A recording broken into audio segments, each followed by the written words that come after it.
This just in, the New York Times released an article written by Reuters stating that there is a global effort going on to better understand the Zika virus, which started in Brazil a year ago and has spread to 60 different countries.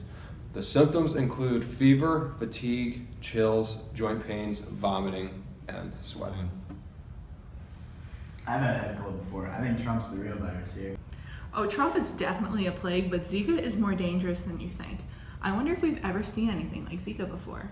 Yes, we have. It actually belongs to the Flaviviridae family of positive strand RNA viruses, which includes other viruses such as West Nile, Japanese encephalitis, and yellow fever virus. So how is Zika structured? The Zika virus particles are approximately 40 nanometers in diameter.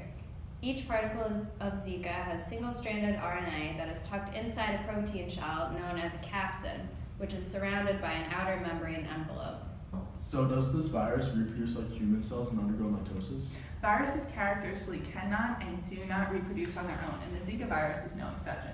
Zika can't replicate by itself, but instead infects and replicates inside the cells of specific species, most notably mosquitoes, monkeys, and humans. Monkeys.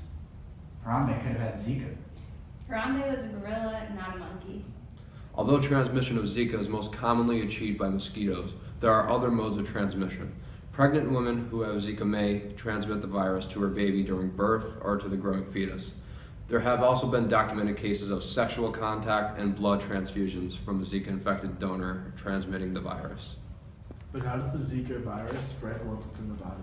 Once the virus is inside the body, the particles have to enter individual cells to replicate and spread. The Zika particles are able to enter individual cells because the virus carries proteins on its outer envelope that interact with receptor proteins on the human cell membranes, and the viral proteins bind to these cell receptors and trick the receptor into taking in the particle. So the receptor would think that the cell was receiving a protein that it needed to function, but instead it would let in the virus. And once the virus is inside the cell, it replicates, right? Exactly. Once inside the cell, the virus releases its RNA genome into the cytosol, where the RNA is then translated by cell enzymes, made into a long protein, and then segmented into smaller proteins. The viral protein and copies of the viral RNA genome assemble on the ER, continue through and bud off into the interior of the ER, stealing small bits of ER membrane to form the viral membrane envelope. Once the particles continue through the Golgi body, they are released at the cell surface and are free to repeat the infection cycle on other unsuspecting cells. Now I understand why this virus is so dangerous for pregnant women and her fetus. How so?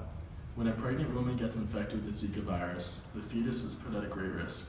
Although the mother's blood and the fetus's blood never cross, the Zika virus from the mother can infect the baby during pregnancy by crossing the placenta. This transfer involves placental immune cells, called Hoffbauer cells, that have direct access to the fetal blood vessels. So what can happen to a baby with Zika? There are several effects on the baby if both the mother and the baby are affected. For example, the baby can develop Guillain-Barré syndrome, a rare neurological disorder that can result in paralysis. Does the virus affect the baby in any other ways? I'm not sure. The U.S. Centers for Disease Control and Prevention concluded that infection with the Zika virus in pregnant women is a cause of the birth defect microcephaly. What's microcephaly? Let me look it up quick. It's a disease that causes a child to be born with an abnormally small head that can result in developmental problems and severe brain abnormalities. The rapid cell growth is what causes the brain abnormalities because the neurons don't develop. What kind of life does a child with microcephaly have? It says here that children with mild cases just have a smaller head than most and can retain normal intelligence, but they're always considerably smaller for their gender and age. There's no data that confirm life expectancy for patients with microcephaly. Some die within their first year, while others have lived to be 35 or older. Is there a treatment for it?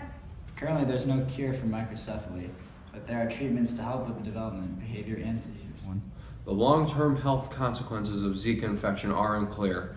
Additional scientific research and study will help us navigate the outcomes of this virus.